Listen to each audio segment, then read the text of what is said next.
Graças a Paz, sejam muito bem-vindos ao curso Imago Dei Criativa.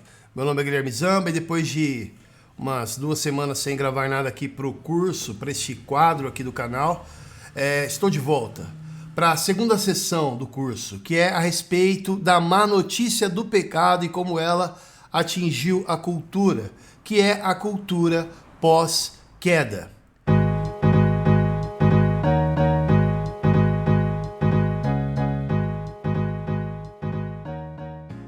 E a palavra de Deus diz que maldita é a terra por tua causa. Está lá em Gênesis 3, versículo 17. Palavras essas duras que o Senhor disse para Adão. E a entrada do pecado no mundo por meio da desobediência de nossos primeiros pais resultou na queda monumental da raça humana. Tudo que há de ruim provém disso. O pecado de Adão subjugou não somente sua descendência à miséria e morte, mas também fez todo o cosmos cair em degradação.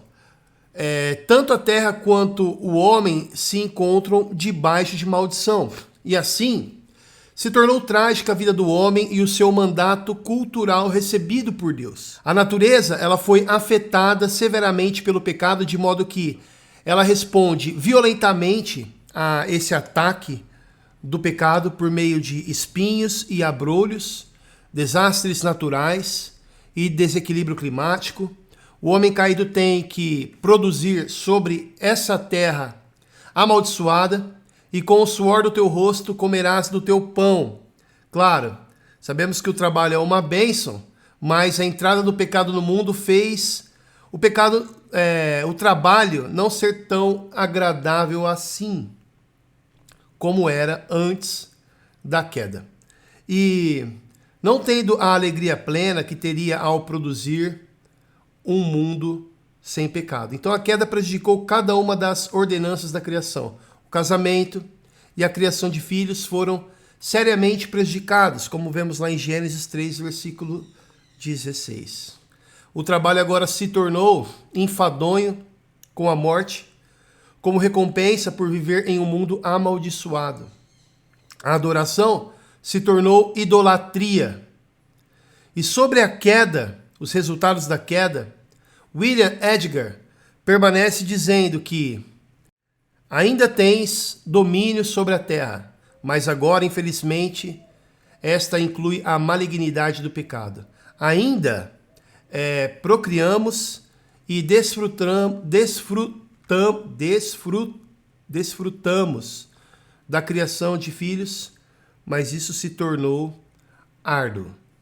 O grande privilégio humano da maternidade é desafiado pela dor e o sofrimento. Entretanto, por sua graça, Deus permite que as mães tenham seus filhos e os pais vejam a sua descendência portadora da imagem. A beleza do casamento, ela foi mitigada, geralmente tornando-se uma luta por poder. Ainda assim, o casamento é restaurado e agora pode refletir a relação de Cristo com sua igreja. O trabalho humano é amaldiçoado e tornou-se árduo, e ainda assim ele prossegue. Caim tirou o fruto da terra, Abel um rebanho. Ambos são esforços legítimos. Fecha aspas. Então nós vemos que o homem criado à imagem de Deus não perdeu essa imagem, mas ela se tornou corrompida e desfigurada.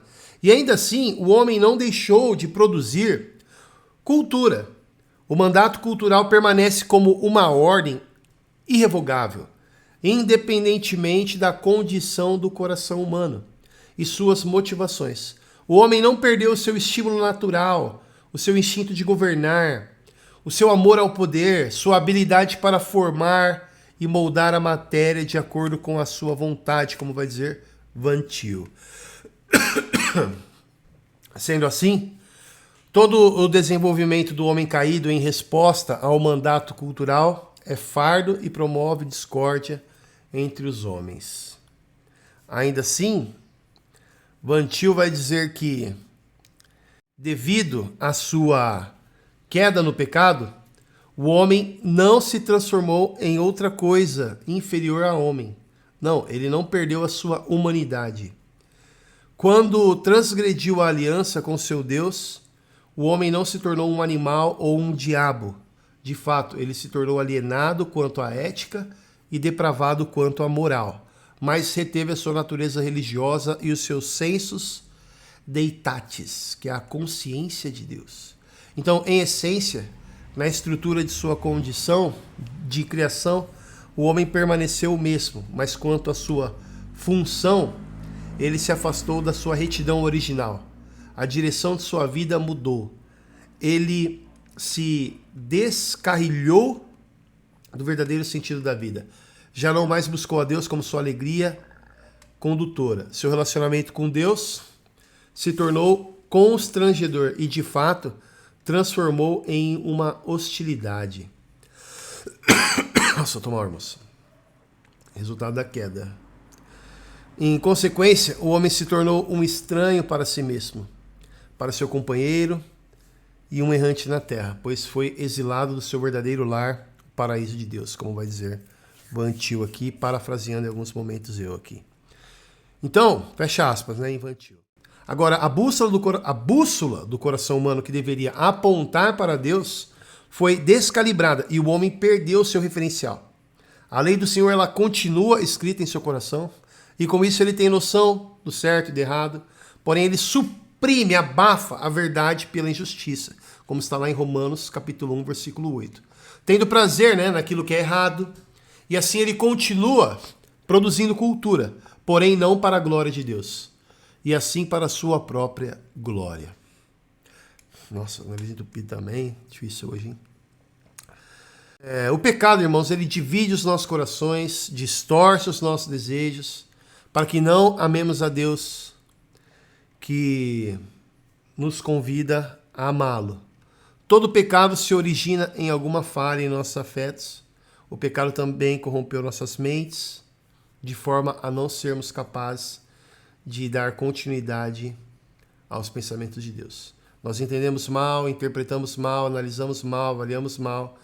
Em nossa natureza caída, não somos capazes de compreender a cosmovisão cristã, como vai dizer Philip Ryken, muito menos viver segundo os seus princípios. As Escrituras descrevem o pecado como o causador de nossas trevas, loucura, cegueira, morte. O efeito do pecado em nós e naquilo que produzimos foram devastadores. E sobre isso, Albert Wolters, para quem está chegando agora aqui assistindo esse vídeo e não acompanhou os anteriores, você está vendo que eu estou citando muita gente, é claro, né? Eu estou sobre ombros de gigantes, né?